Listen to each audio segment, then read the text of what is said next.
Well, hello everyone. It is Dr. J. Today, yes, it is Monday, not Wednesday. I'm having a special edition Twitter space so that we can talk with author Danica Bloom, HEA. She is her first time event in a Twitter space, so it's pretty exciting to see what's going to happen here. And I could possibly be totally on my own in doing my work here because Misha Elliott may not be available for this particular item. So as we're waiting for Danica to pop in, I wanted to tell you a little bit about the idea of writer talk.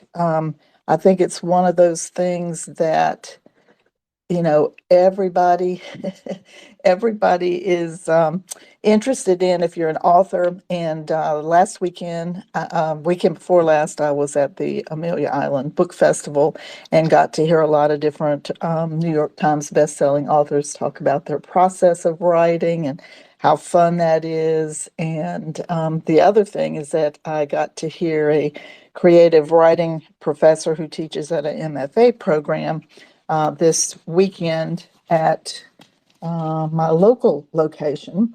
And Danica, I'm sending you a message inviting you to speak, so you can click on that. And Rachel, if you want to join in on this process, today is totally laid back, having this cool conversation, a little different from what we've been doing. So Danica, I see you made it, the little mute. Yeah, you found the mic and the mute button. Cool. All right, I am living up to the reputation of a first timer. It can be messy the first time, right, Dr. J? And You know, confusing and scary. And you know what? And we've all been there at some point in time.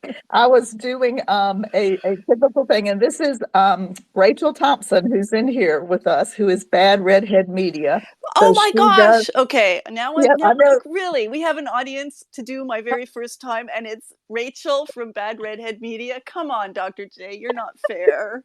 No fair. You're going to find she is the truly most supportive person on the face of the planet for our work and supporting and just wonderful. And look, she requested the mic, so Oh, she wants good. to join in with us on this hysterical conversation. Hey, Rachel. Hey, how you guys doing? Can you hear me okay? Yeah, you're great. Hey, nothing to worry about. We all have to start our spaces. We have to start somewhere. And Dr. J brought me into the fold. So you are in the right place now. I love it. I love it. Well, and Uh, hello, Rachel. Hi. Honestly, I have been following Redhead Media. I love your Uh, work. Thank you so much. I love hearing that because, usually people tell us how much we suck. So Aw. thank It's you. just they're the noisy ones, right? Yeah, Those folks. Yeah. I'm telling Well, it was funny. Rachel has, supported me, and it has truly been a back and forth, give and take support. All ships rise with the water if we're supporting each Exactly. other. It's really great, and I think the idea for us, you and I, Danica, to talk today was just kind of serendipitous, and I want Rachel to know what that process is because she has been back channeling with me in the Circle app. So, first off, Ah. what I want to do is just say one sentence and then you can introduce yourself. And then I want you to talk about how we met so everybody can laugh about that. Okay. So, with me today is Danica Bloom, best selling USA Today, steamy romance, Canadian author. That's my one sentence. I get the Canadian. The kid was here, and now I have to kind of, for all the Canadians out there who may be thinking, "Oh, that doesn't sound very Canadian." Je suis Québécoise. I'm a Quebec Canadian. We're a little bit of a different breed than the polite Canadians that everyone expects, right? Um, Yes, sir. Yes, sir. um, okay, and you totally put me up. We did not meet that long ago, but why can't? Did we meet in a did we meet in the collaborative podcast space? Oh, this is so I funny. See, we've merged so much of our life, but I can tell you exactly where we y- met. And then you'll go, you know oh, what? And yes. in a romance, I would be the one that all the readers would be going, "Oh my God, don't stick with this woman. She doesn't even remember your first date. How much can she care?" Well, our first date was our lovely introduction by Pedro It was Hernandez. Pedro. Yeah, okay. All right. It was Pedro. Yes, what a lovely man. So, yes, in the circle community. Yes, that's where you and I met and didn't even know each other. And when I read your bio and you replied back to me, I said, we have to talk. And boy, did we talk. And we haven't stopped. Funny. Yeah. It's funny when you're in a community, particularly an asynchronous online community, and the right people just kind of you find each other. And when you do, it's magic. I love it. I love it. So, why don't you tell everybody what it is you actually do as this lovely, steamy romance author? And first, how you got into this? What I do is I make my husband very uncomfortable often. That's what I do. Um, and I think I make him a little jealous that I write the steamy, but I'm a little more. I'm old. I'm tired. It's like no, I don't really want to do that with you right now. But it was really fun to write. Um, what how did I get into it? I got into writing romance kind of as I don't know, an accident, honestly, an accident. Unlike all those romance authors who started reading when they were, babysitting at their neighbors' houses or stealing the harlequins from under their mother's beds, I never had that opportunity. And I grew up in a house that was, that thought of romance as less than. And that was what I was raised with. That, we had encyclopedias, we had important books, and romance was something that was, my mom called it smut. And so but in Vancouver, where I'm from, the only writing group that was around, that was meeting regularly and had workshops and had a really great community, I found when I went to my very first meeting, back in, I guess, 2013, was the Romance Writers of America chapter. And at the time, I had written a draft of what I thought might be a romance, but I didn't know because I didn't read romance. And it turns out it was more of a well, it was a dark humor women's fiction. There was a love story, but that wasn't the main story. It was a murder mystery, paranormal. It was a mess of things, and a fun story. But it was those at the time there were only women that were members of that group who welcomed me in and started me recognizing the beauty of the community that is romance authors, and got me changing my ideas about what romance was because I started reading romance. You know, that is so interesting that you would address it that way. I have a funny story that ties into you not knowing what it was you were writing. In 2017, I went to New York City to go to a sex conference for a day. And while I was there, I had been conversing with this romance author. Her name was Rebecca Brooks. And we've been talking back and forth. And she said, I'd love to meet you for coffee. And so, of course, my son's going, you don't go and meet people in real life that you met He sounds like my on son. social Oh, media. that's funny. I know, it's so funny. I said, really, I think this is okay. And by the way, your dad's with me, so, it's not a problem. But we met, and she was telling me about the first book that she wrote. And I did almost an annotated, read the whole book, wrote notes, and this, that, and the other. And then she said to me, no, you didn't do that book. And I said, yes, I did. Why? And she said, because I thought I was writing a romance book, but it was more this women's fiction thing, and I didn't do it right. And here she has a PhD in literature. Oh, it's funny. Well, and that it's yeah, it's funny. I don't and you have to really read in the genre to really start to understand it. When I first I come from a background where like reading creative nonfiction is my jam, or it used to be really my jam. And in fact, the book that I was working on before I wrote my first romance, I spent almost 2 years. I did so much research. I held groups. In fact, I met with another sex therapist and brought folks together to talk about this idea of a book that I was calling Girls Who Get Themselves in Trouble, The Unholy Communion of Sex, Religion, and Politics. And Oh, the big three. it's, yeah, the big three. And it was irreverent because that is my voice. And it was, I wanted it to be fun. And I wish I could think of some of the chapter titles now, but they were biblical, and for some they might have been offensive, but for me they were just kind of opening up a different way to look at interpreting all of the things, the way that we put all kinds of judgment on sex and relationships that may not be heterosexual. So I was going to ask you, how long have you been writing romance now from that point, from when that was? I started writing romance, like proper romance, proper improper romance, in kind of fall 2019, and I published my first full-length novel in May 2020. Cool. And I have 10 romance books, so 4 full-length novels. Let's see, I have 5 full-length novels, one of which is that funny women's fiction one, and 4 novellas published, and another one that's going to my editor on Monday. Yeah, we like those. Yes, send it to the editor. We're closer to it being done. Oh, yeah. So I've got a publication date for that one way out in July, just to give myself time in case she comes back and says, "Oh no, Danika, dear, naive young woman." Which she's. I get it. I get it. Mm-hmm.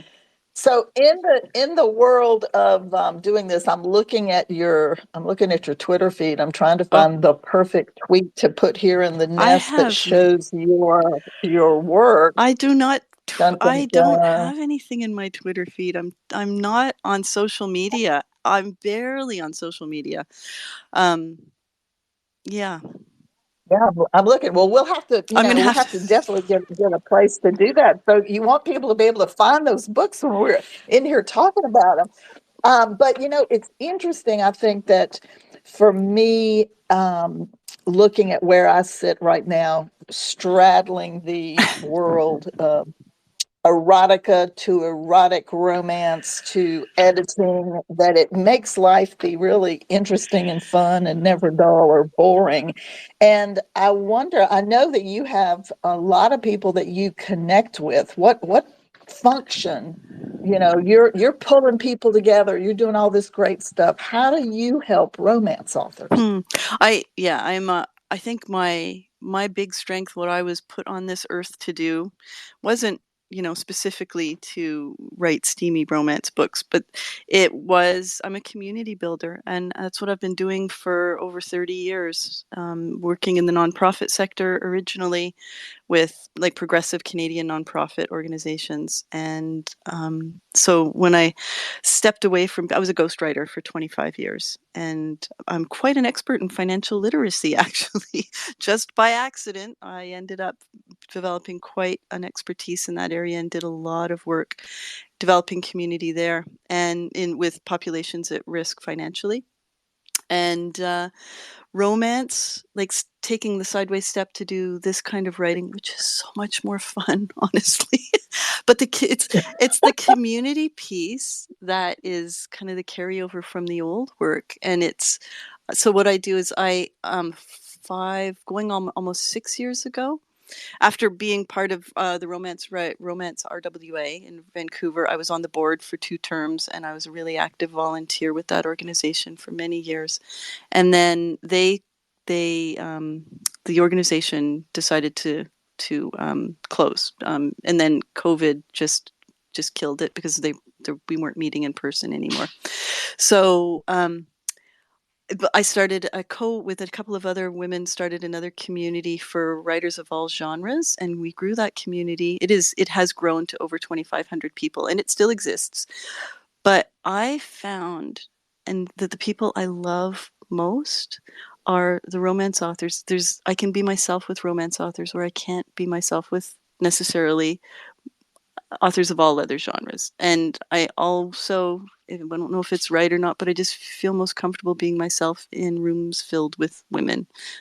I'm an older person, I guess, and I kind of find that when men are around, I change the way I act.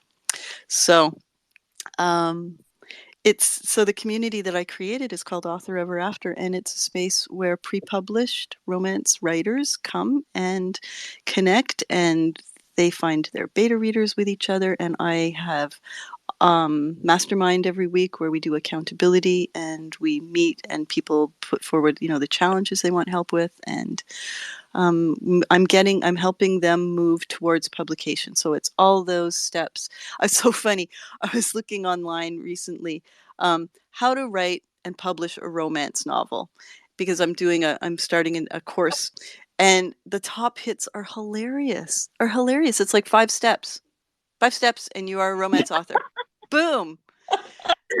Well, shoot, I guess I read the wrong articles. I tell you. And I was just thinking, and I remember when I first started how, I had that community that I met with once a month, but in those in-between spaces, you're all alone. And if you read an article that says, well, you just, I'm sure that Rachel has got great stories about, what it actually takes to make this work.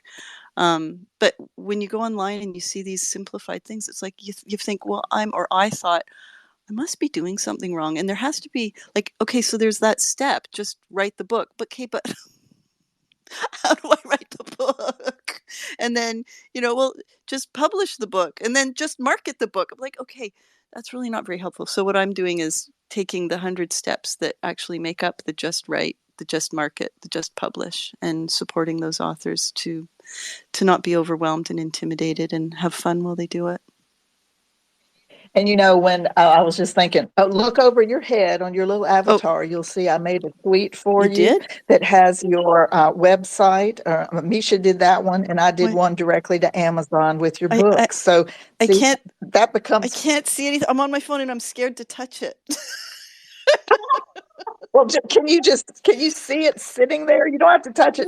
Just, I wanted you to know it was sitting there so people can find you. Well, thank you. I'll look after, because honestly, all I see is our chat. What am I seeing? I don't even know where I'm supposed. If I click an arrow, I'm worried I'm going to, never mind. I'm just not going to touch anything. I'm just going to lie here and talk. You have an iPhone, don't you? I do. Yeah, see, I can't help you. I don't have an iPhone. Rachel does. Misha and I are Android. So it's like, I don't know where to tell you what. I will just say thank you, and I will look at it later. So, I was thinking that, people are getting a true sense of what happens when you and I get together. It's kind of like when Rachel and I get together, when Misha and I get together. You're right. When people click, the energy that flows back and forth between them. And I have to say, and I really want the listeners to know this, especially in the replay, that you are one of those people that when you sit with you, for me, the energy is so strong and it tags wonderful ideas and things that gets my inspiration moving. And that you and I together can probably move some really big mountains, because boy, the things that come out in the conversations that we've been having are just absolutely fascinating. So I want to tell you something funny, and I don't know if I can drive the train here and find what I want to look at on YouTube. But the link that you had for your YouTube that you did last week when we talked, I listened to the whole thing. I listened to the whole YouTube. And it sparked a specific thing that I want to revisit in our conversations and in my conversations with other writers about the sexuality writing. Because one of the things that you said that I thought, this is why when people don't have sex education, they don't know how to frame it. And so what I'm able to provide is a framing, and it had to do with the true umbrella of sexuality that starts with this holistic nature of our wonderful characters, and that there's a whole list of things that make up sexuality, and intimacy is one of those things. Sex is one of those things. Gender is one of those things. So we go through this whole list that all of that is sexuality. And then when we take that apart, we can make those scenes be so rich.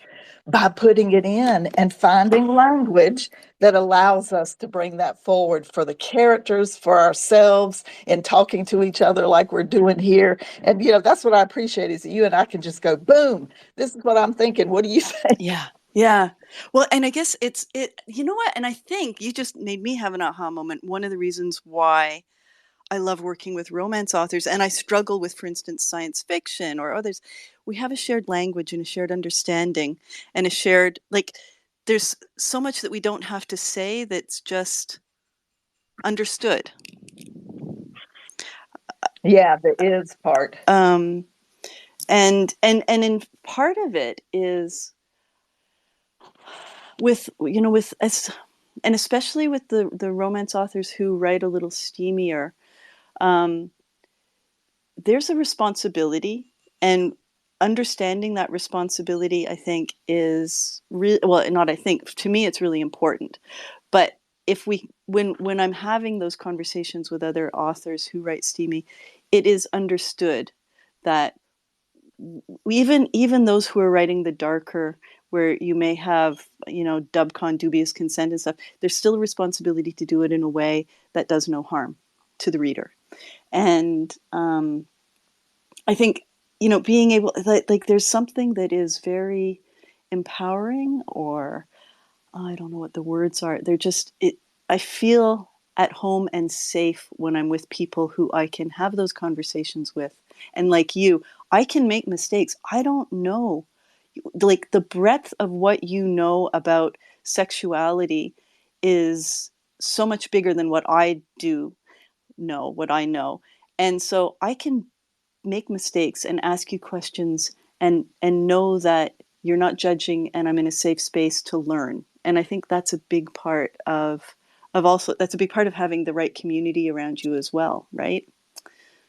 Oh, I love it. And I think that that's where that's supportive, where you said non-judgmental, it ends up being us being authentic, us recognizing that we want to support each other and how to, bring information forward so you get the kind of thing that you want done. Do you know Tian Kim Lam? She's a romance author who does Bawdy I Bookworms. don't. She pairs She's a romance Oh, author who yeah, pairs, drinks with books, right?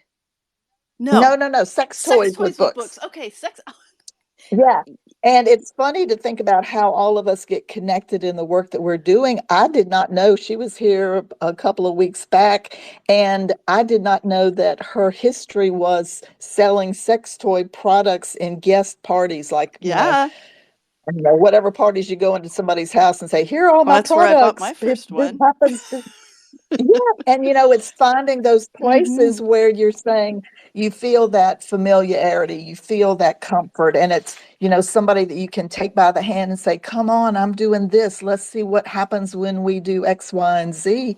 And so that's the part that I have so appreciated what you and I have been doing and having conversations about, because I feel the same way. I can say whatever to you, go, "Yeah, I don't know anything about writing this in the how to or the 100 steps that you want to give me for, the romance stuff. I have it put together for all sorts of different directions, but because of the experience that you've had in all the years of ghostwriting and Mm-hmm. all of these different things. I mean, I'm looking at my little 7-year window of time for writing. I mean, it's just, it started, draw a line in the sand. It started 7 years ago, and that's all I have at what my history is. And that's why I love talking to authors who have written longer, because they've got so much richness about what they're I doing. love that. I love that. And you know what else I love about that is you and I are both women who are over 50. I hope I'm allowed to say Yes, that. you're allowed to say that. um, and there is definitely an advantage to writing romance when you're older. There's definitely advantage to writing anything, because we've got so much of, so you say you've only been writing for 7 years, and I call BS on that, because as a therapist, I'm certain you were writing lots. Um, it might not have been for publication, but you were writing and thinking, and that is, the the there's this guy, Dr. Donald. Why can't I think of his name right now? He was. he has been called, he's now deceased, but he's American, and he worked in a university, and he was called America's greatest writing teacher by, I can't recall who, but by folks. That was just kind of the nickname he was given. And he said that he supported university students working on their, I presume their PhDs, but on their theses. And he said that the writing process has got three parts, right? It's got the pre-writing, the writing, and the rewriting. And to him, the writing was like, it was single figures. I think he said something like it was 1% of your time. The pre-writing is the most significant amount of time. And Dr. J, you were doing pre-writing for decades before you started writing erotica and writing There your you go. nonfiction book, right? And we have to do that pre-writing. The pre-writing is the thinking, and it's the reading and learning. That's all part of the writing process. I think it's really a misnomer to call, to say, well, I wrote a book. I'm going to write a book, or let's say, I'm not, so it's like writing a book takes more than just writing. It's all the other pieces. It's the thinking, the research, and the learning. So yeah, sorry, that was a little bit of a ramble, but I'm nothing if not a That's what we challenger. do. Yes. So It's interesting that one of the things that this weekend I got to meet, whose now name is going to blank on me.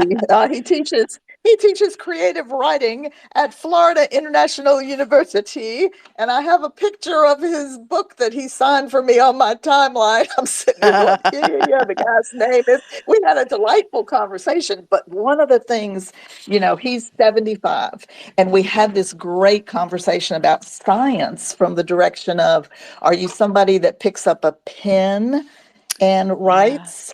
Are you somebody who does the rote typing, but it's coming out of you? And he talked about that writing is about noticing, and that we have to notice in a way in our world. And he said, you want to be a writer, you have a notebook that you carry around with you. And when you stop and something strikes you, and he did the story, I just about fell over because I thought if somebody had done this to me, I would have freaked out. But he saw a waitress at a restaurant, and she'd written an interesting note on one of the check things, and it was her wistful look as she went out the door. And he said, I wonder where she's going to go. So he gets up and he follows her, and he sees, oh, she drives a Rambler station wagon. Well, if she drove a Rambler station wagon, what kind of house would she live in? So he followed her, and he said, I sat there and wrote down descriptions. The car looked like this. And then, okay, if she works in a diner, she writes notes on these things. She drives this car. She lives in this house. Let's find out what her internal, and he just sat there creating. And I was just mesmerized. It was like, this is fascinating to be in his shoes, listening to how he created the characters or the story, or finding the crack in that crevice where you're going to go in and you say, I can breathe life into that and tell whatever story I want to tell, from this. Yeah. So it could be, let's start. And then he had us do unbelievable prompts, and then we read them out loud and stuff. And it was, he went on and on about romance writers, that he thought that was the coolest thing ever. He said he didn't understand, because he was who he was, how people could read romance the way they did. He said he had a neighbor who read 5 romance books a We day. love those people. 5. We love them. Yeah. And she would, when she'd finish them, she'd line them up in her hallway. And he said he'd go in her house, and there they would be, lined up, getting taller and taller and taller. And he'd say, he just want to read the titles. Let me just, how can I use these titles to create another story for me? Right. He said, people love what romance writers do. And he said, I get that part, but I can't write that. Yeah. Well, fair. And just like, I can't write science fiction. I can't, there's a lot that I can't write. We have to, I think I've seen, recently I was at a conference called the Romance Author Mastermind, and a couple of different people reference this, and it seems so obvious, but to be successful as an author, I imagine to be successful at anything in life, they did one of those Venn diagrams with two circles, and there's in Yeah. one circle is the thing that you love, and then the other circle is the thing that is marketable, and where they intersect, that's where success comes. You're not going to have success if you're doing something you don't love. I mean, I was married to a government bureaucrat. I mean, I am married to a man who was a government bureaucrat for 30 years. He did something he didn't love for his entire career. It's horrible to watch that. And it's lovely to see him now in retirement doing what he really was meant to do, which is he's a woodworker. And he's so happy now, you know? And there's just, if you told me I had to write if you told me I couldn't write, well, I don't know. That's all I've ever done. So I don't think that I would be able to do anything else. But if you told me that I had to write something that I'm no longer, well, like financial literacy, I lost the passion for it. I was grateful. I was Yeah. grateful for COVID because what I was writing was dominantly adult education, related to financial literacy for the last 8 years, which I just stumbled into. I didn't plan that. It just happened. Um, I was grateful because that work dried up and I had no choice but to find an alternative. And in that moment, I was able to find the alternative of something that I love, which Well, you said that you hadn't read romance, no. that this wasn't even something that you had read. So I'm curious, what was book number one when you got your hands Book on it? number, see, I don't remember the first time I met you, but I remember my first book number one. Book number one. I So I wait, remember I'm not that kind of person. You remember? What you is it? just you didn't touch me in the same way. I'm sorry, Dr. J. um, it's a book called Home Game. It's a hockey romance by an author named Odette Stone, and that was the romance that made me think there is so much depth to this. Okay, and this is actually pretty interesting now that I think about it in the context of what I was doing. The hero is a multimillionaire hockey player. The heroine is a homeless girl who aged out of the foster care system. So it takes place in British Columbia, where I live. And at 19, if you're in the foster care system, 19, you're an adult. You've just aged out of the system, and you're on your own now. So it's a messed up system that it makes it really hard for those young people to succeed. And I thought, I'm getting all emotional right now. Like, that's my background, right? My social justice background, doing the financial literacy stuff.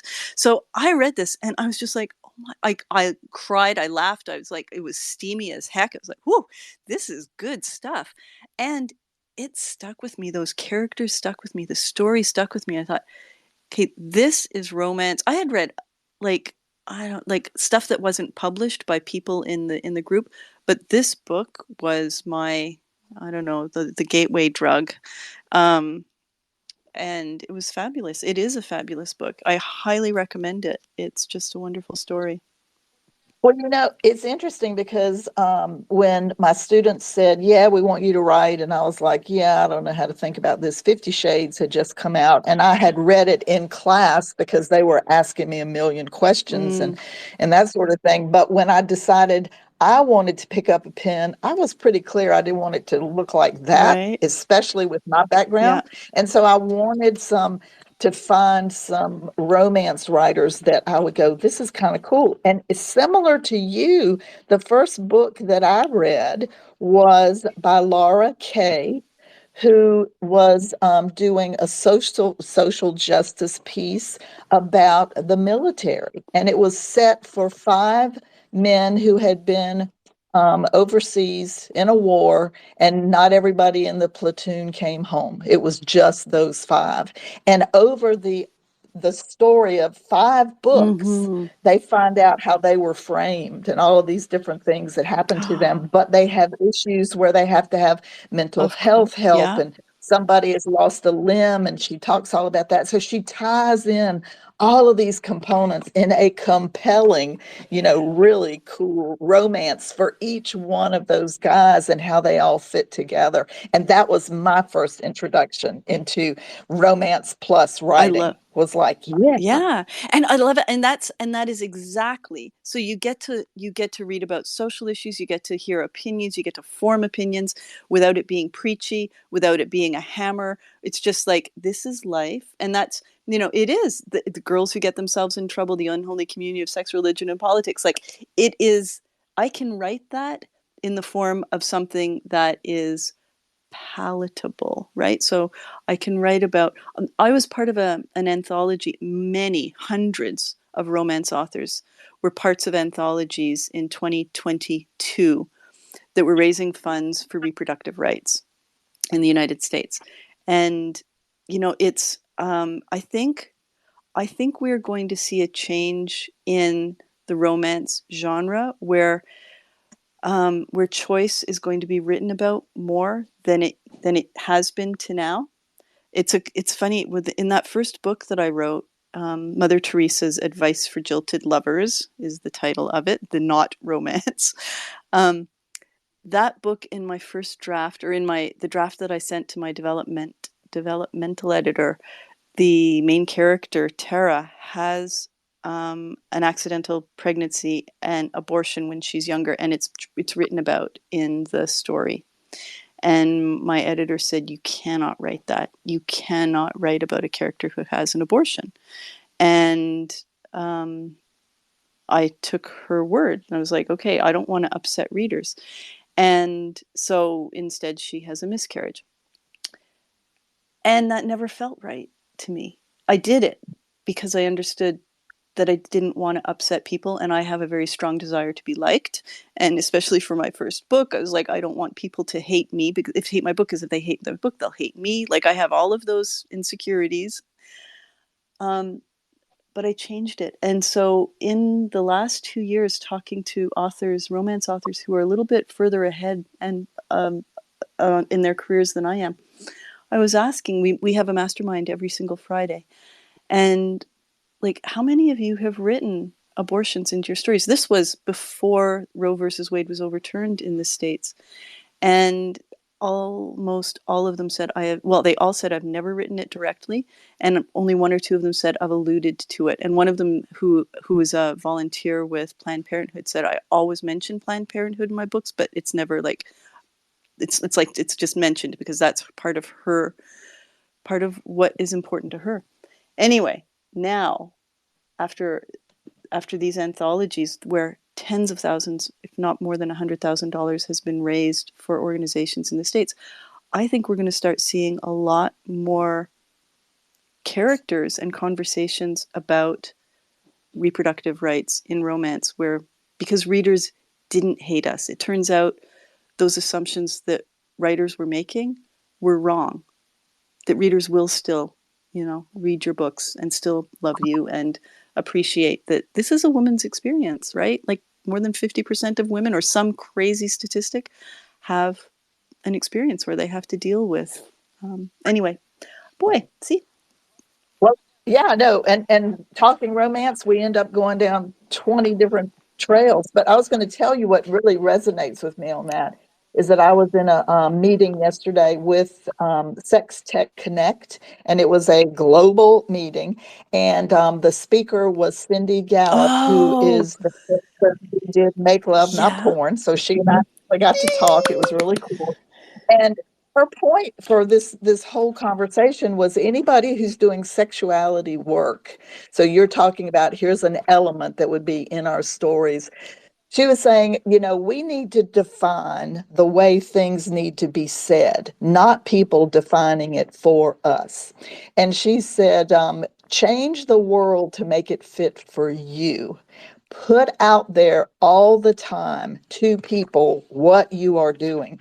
She said she does it loud and proud because, number one, when she does it that way, it repels the people Yeah, that she doesn't want anything to do with, but it magnetizes the people that you want to be supporting you and interested in that process. And I think that I feel that way too, because if I were calling this today the sexuality space, the first thing that I would be saying is I'm doing my work in the daylight, because that's an important component to normalize exactly. any conversation about sexuality, and for us to be able to talk about that within our romance stories is important too. And it's, I sometimes I get my head down, I'm doing my work, and I don't recognize, how I might have impacted someone. And I'm gonna get emotional telling you this. Rachel Kramer Bussell has put out her call for her volume 10, Best Women's Erotica. In her call, she named 4 authors that you need to read if you want to understand how you write sexuality in a scene. And she named my story, and I just fell over. I love that. That's beautiful. Congratulations. Thanks. But it's we know if we're standing out there really doing what we're called to in our writing, putting the story together, from that wonderful social justice hockey, it tied together for you. The light came on, and you said, "I see my path. I see the direction that I can take." It's like, yes, hop on, go for it, do it. Well, and like the emotion that you just had for an acknowledgement for an erotic story that you've written, like that, to me, it says, look, you're doing life's work here. And that, the fact that erotic romance, all romance, like the romance, going back to that conversation I had with Emma Desi on YouTube that you referred to, we were talking about the different types of intimacy. There are romances where the door closes, where there's only, a hand touch, or spiritual intimacy for some people is what they need to be reading. They need to know that they will be acknowledged and loved for whatever their spiritual beliefs are, and that there are people out there who, it doesn't have to be the physical intimacy or the intellectual intimacy. You can clearly read in my books, I'm all about intellectual intimacy. It's the banter, it's the conversation. I write a lot of dialogue, and I'm rambling. That framing, romance is important, period. It's like, and the people who don't read it, there's a man in my community. So this is really funny. Before Christmas, I was at a little dinner party, and there's a guy who's I used to be a first responder, a volunteer firefighter, and his partner was part of the same volunteer fire department that I was with. And so his name is Ross, but Ross is an advanced life support paramedic. And so he sees and does the worst of the worst. He wanted to read this romance that I wrote because it's placed in a little town like ours with a volunteer firefighter. And there's like really seriously women empowerment. The woman becomes chief and brings in more female firefighters, which is still unusual, right? There's still a lot of misogyny in fire departments. So it's a fun story. It deals with it in a fun way, right? Ross wanted to read this. He read it. And then he read the next one. And then he read the third. And he said, I had no idea. He's read every single one of my books. He was an advanced reader on one. He said, I had no idea this is what romance was. He, like me, reads, he does a lot of reading. Being an advanced life support paramedic, you spend a lot of time waiting for people to get hurt. So he does a lot of reading, but he was reading nonfiction, and he said, you have just totally messed up my recommendations on Amazon. Like, they're a wreck now. But I had no idea. I've got other friends as well who have read my books and said, I had no idea this is what romance was. I love that. That to me is like the highest compliment. They're like, it's just a good story where people are at the center. Like, the plot is about two people falling in love, but it's as good a story as saving the world, because you are saving the world, because for someone who's reading it. Yeah. Yeah. And it's funny. I love that your first book is related to firefighters, because Misha gets stuck with, hanging out with me in crazy things. And she knows that I'm an avid soccer mom. And since age 2 of my son, and he played in college. And so it's every World Cup, every U.S. team. So last night, don't die laughing, I'm watching the U17 championship playing Mexico last night. It's like, oh yeah, here we go.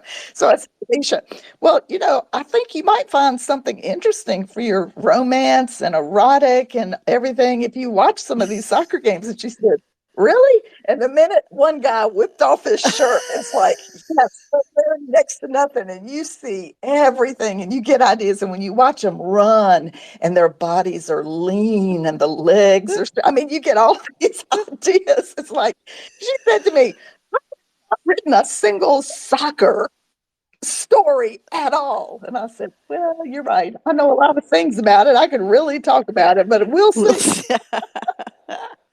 Yeah, it's fun. Well, yeah, it's fun to write. It's fun to write about those things that we know about and that we love too, because it shows in the writing. Right now I'm writing billionaire romance, and I'm by no means am I a billionaire, but so You're manifesting. I well, feel it. that's right. One day, I actually don't want to be a billionaire, honestly, but I did. It's fascinating. I mean, billionaires. It's coming back to the story is looking at, because it's just who I am, differences between those who have a lot and those who don't. And I did grow up with privilege. Well, my dad suffered bankruptcies. But I grew up with an entrepreneurial father and mother, and so we went through good times and bad. And money is a really big trigger for me. And so I've realized, in having spoken to a therapist, that writing about billionaires is actually therapeutic for me, because it's it's taking money and making it less triggery for me. It's funny. I Yeah, and it hopefully the story will also, be beneficial to readers who kind of, I know we judge people who have less or more than us, right? Um, anyway. Well, I love it. And Misha has put herself in the Oh, good. speaker position. So that must mean she has something to contribute. So, Misha, are you there? Well, there's two of her on my phone. How funny is that? I see her. Mish, can you hear me, Mish? Okay, well, we'll see. We'll see what's going Oh, on. there she Sometimes is. Twitter does. Here we go. I'm just going to do invite to speak. There we go. Well, we have about 20 more minutes 10 minutes or so left. Does anybody want to come up and ask a question? This is a great time to do it. Oh, hello. I accepted the request as co-host, and then it asked me twice, and I didn't respond to the second ask, and it removed me as co-host. Well, It's darn. okay. They're firing more Twitter employees. I'm sure it'll fix itself. Anyway, after you are done with The Boys of Summer and after you are done with Pirate Queen Charlotte, I expect some spicy soccer stories from you, ma'am. Okay, well, what do you expect from Danica? I was looking through her catalog and I need to know the series title, the Mixed Six Pack. What does that mean exactly? Because I'm thinking Mixed Six Pack is when you pick your own IPAs at the store. Exactly. It's exactly Okay, what I was okay. thinking. And so, but here's the silly part about that. Yes, that's exactly what I was thinking, because bands of brothers. So I had one child. I had Hmm. one son, but because we lived in, economically, it made sense for me to live with some friends who also had a couple of kids. So my son was raised with two other boys who he thinks of as his brothers. There's no blood relation, but from the day he was born, basically, for several years, they I lived love together as that. brothers. And that found family. And then I married a man, or my marriage ended. I married a man. When I was dating, my son said, I've always wanted a brother. Can you please date a man who has a son? And it turns out I ended up marrying a guy who had a son 5 years younger. So my son has got found brothers and he's got a step brother. He doesn't have blood brothers. And that found family is like the whole mixed six pack. So the mixed six pack is men who are not necessarily all blood related, different mothers and fathers, or combinations of mothers and fathers, the way our families look now, that's what the mixed six pack is. The irony there is there's only 5 bottles in that case because I haven't written the 6th book and I can't figure out who the 6 brothers. I just can't figure out his story yet. So It'll come to you. Don't worry. It'll be eventually. like a 3 a.m. thing when you wake up and jump out of bed. Exactly. I know who he Mhm. is. Anyway, that's what that is. I saw that and I was like, this sounds like something I understand. Like the series title was great. It was perfect. Exactly what you were looking to Oh, do. thank you. Thank you. Thank you. Yeah. So, Danica, I know one of the things that you and I have talked about is that, when Misha starts saying you're doing this, and this, it kind of sits on me and I go, "Whoo, I'm tired now." What are you doing when things get in that burnout direction? How do you refresh? How do you, get in a good place to help other people but take care of you at the same time? That it's very interesting. I'm actually, I think I'm just coming kind of on the back. I don't know if it's on the downswing or the upswing out of a period of burnout. I know I am, and I part of what I believe is caused that is the isolation, which I've put myself in through COVID. Like I've absolutely isolated, so I haven't had a lot of outside contact.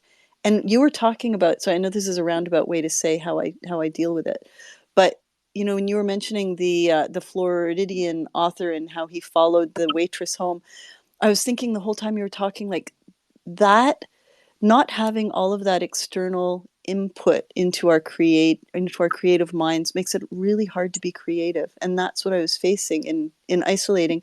I wasn't getting all of that external stimuli, and I don't want a lot of it. I like quiet, I like alone, but I wasn't getting any.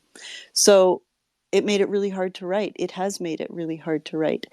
So for me, mixing things up, talking to other people is input for me. That is that fills my well, that gives me energy. I can talk with you for hours, right? That's easy. And then Yeah. I leave, and I think you've said the same thing. It's like after conversations, like I have ideas, I have energy. So that is one of the things that really, really helps. And the other thing that helps is just mixing things up. So I have the community that I lead, and I also have my creative writing. So being able to say, okay, and then there's the marketing of books, right? Being able to say, my brain isn't really in a creative space right now, but I'm not going to wallow in that. I'm going to work on something that my brain can do right now. And that is, related to updating all the back matter in my books, or, some businessy thing like that. Yeah, I think that's kind of what my desk looks like. It's like, well, the creative part where I need to find fresh and new isn't hitting on all cylinders, but I can sit here and copy and paste Yeah. into Yeah. Canva. I say that because Misha hates Canva, and Brendan, my son, laughing about Canva. Sorry, I I'm a Photoshop love person. see, yeah, I love the ease of Canva. I need all of my layers and all of my tools, and I need to have precision in my life. Well, that's far beyond my ability. That's why I love Canva, because it's easy for me. I am not a professional at Photoshop. I work with guys in our art department at my day job who are Illustrator, Photoshop. They can do amazing things that in their sleep that I would never be able to do. I can do simple, but I need my Photoshop. I can't. Yeah. So, Danica, over your head, I have listed the link for your Amazon Oh, books, thank you. and I have the link for your website, vis-a-vis Misha, who put that up Thank you, there, Misha. and the YouTube video that of the writing intimacy scenes. That YouTube video is up there too. So that has all 3 places where people can get more information. What would you like, since nobody else has asked to ask you a question or anything, what have I not asked you that you expected me to that you want to talk about? There was nothing I expected. Just like every time we get on a call, this just felt like having a conversation with you, with some people watching. It's kind of funny. I I think that's one of the things I love so much about all of the work I do, talking like that I get to do, talking to other writers, is coming into conversations without expectation, seeing where it goes. That is the Friday Mastermind that I've been leading with other romance authors, since October 2021, 2022, 21. There's never been an agenda, and there are moments of silence, and then someone will say something, and then the conversation just goes, and then it goes another way, and then it goes another way. And to me, that is, I mean, that's life. That's what's so fun, right?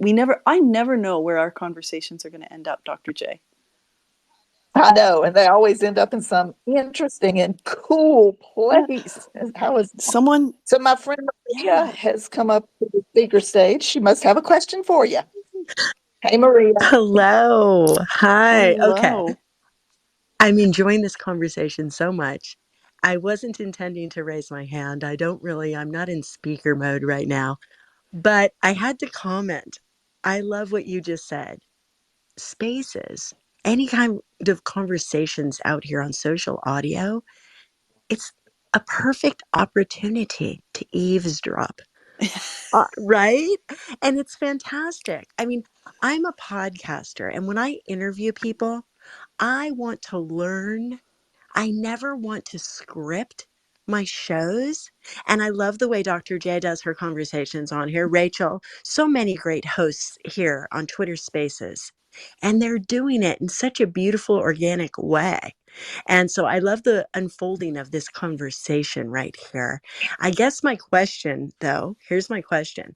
As a podcaster, and just like you just said, having conversations with people give you energy and Mm-hmm. insights.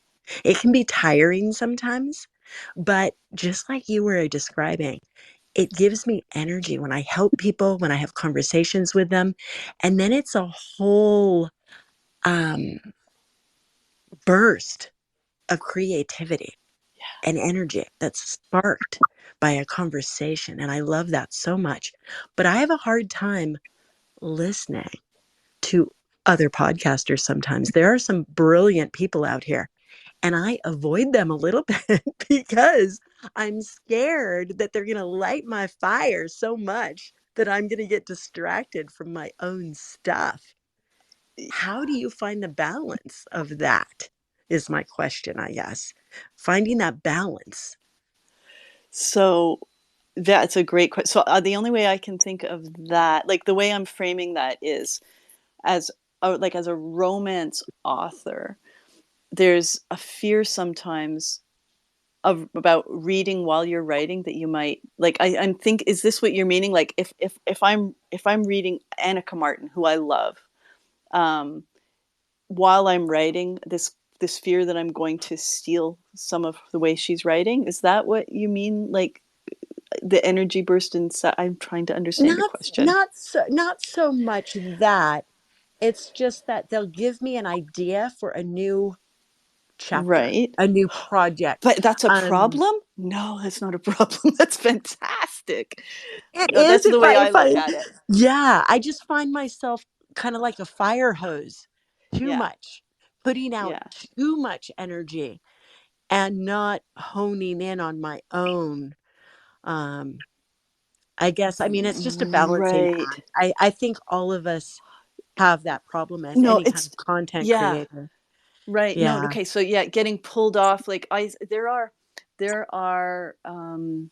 so not from the writing perspective, but from the coaching perspective, for me, when I see some of the things that other coaches, author coaches, are doing, I can be like, it's like there are days where I have to unsubscribe from everybody I'm following, because I find myself reading what they're doing more than creating my own stuff.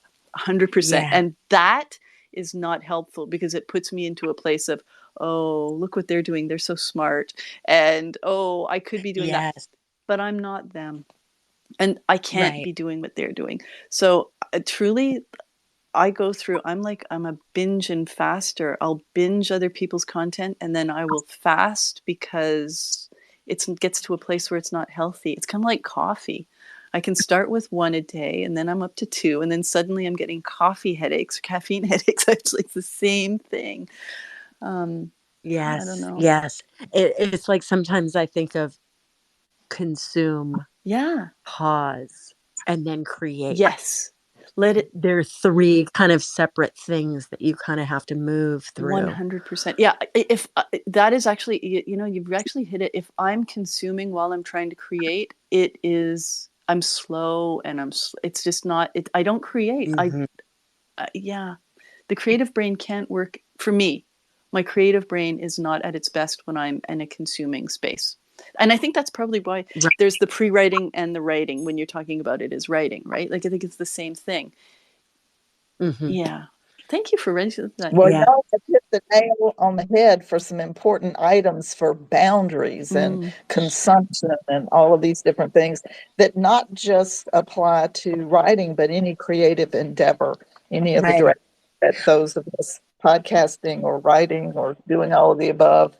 It's understanding and learning, where our spaces are and where we best do. But I can tell you that I love having that extra energy jolt when it may not be I got new information or had that idea, oh my God, I have to do this, but it's I got energy from this source, which allows me to move forward and do something. So I always think that's pretty cool. Yeah, and I think I'm just going to jump in. Yeah, it's fantastic. But when it's a conversation, it's a totally different kind of energy than when you're listening, right?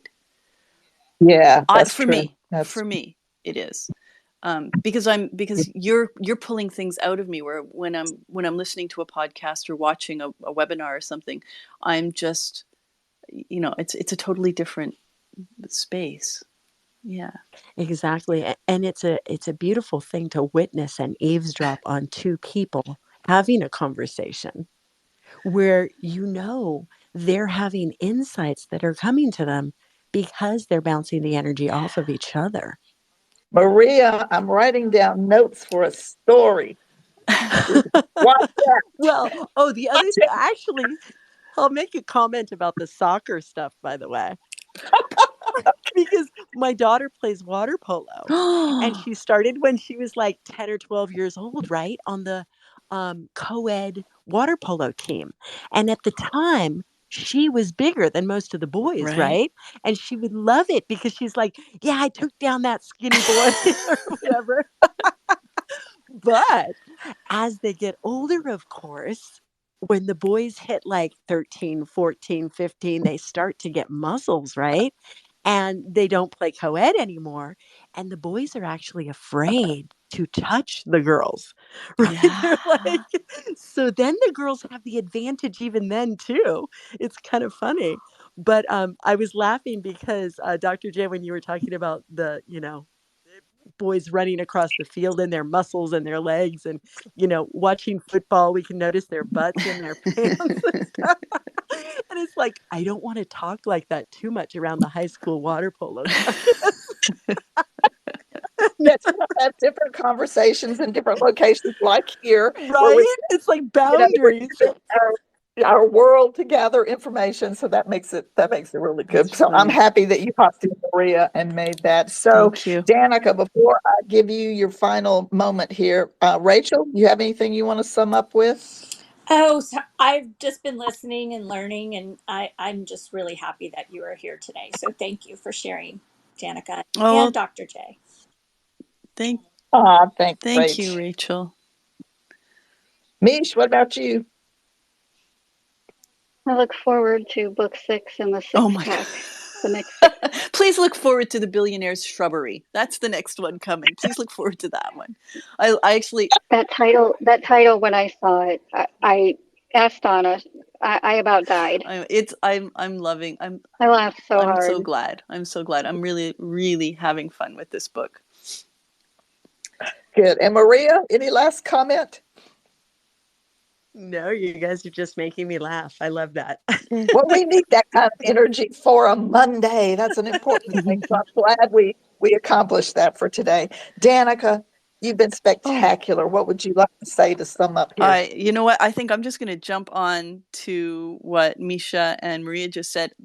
Laughing is also something that gives me energy, and that is that to me, I laugh during sex. It was pretty hard for Dave when we first got together, but it's like that sense and feeling of joy in everything you do. If you can find your community, because I'm coming back to community, because it's always about the community. If you can find that, hold on to those people like who make you laugh. And yeah, whether you're writing or I love it. having sex, that's what I say. I love it. So my last kind of point here is, can you tell people, for authors listening to the replay, who would be interested in joining mastermind sessions, where do they do that? I would say the first thing to do is go and check out the authorEverAfter.com. That's my website. And if you're interested in joining masterminds, it's a community, so you can message me, get on a call with me. Honestly, get on a call with me. Book a free 30-minute chat. I'm Canadian. I don't hard sell. That's just gross. But I will talk to you and see if it feels like you would benefit from being part of the community of wonderful women authors that we have. That would be what I would do. Well, I love it. I love it. I love it. Well, I'm just delighted that you said that we could have this conversation today. So it was a twofer. You and I get to do our regular stuff, and as Maria said, everybody else gets to listen. For me, thank you for accommodating, because the time that you normally do your live, I'm doing my mastermind. So in fact, I thank you for having a different time for me. I really appreciate you, Dr. J. I love it. I love it. I love it. And you and I will continue our fun stuff together.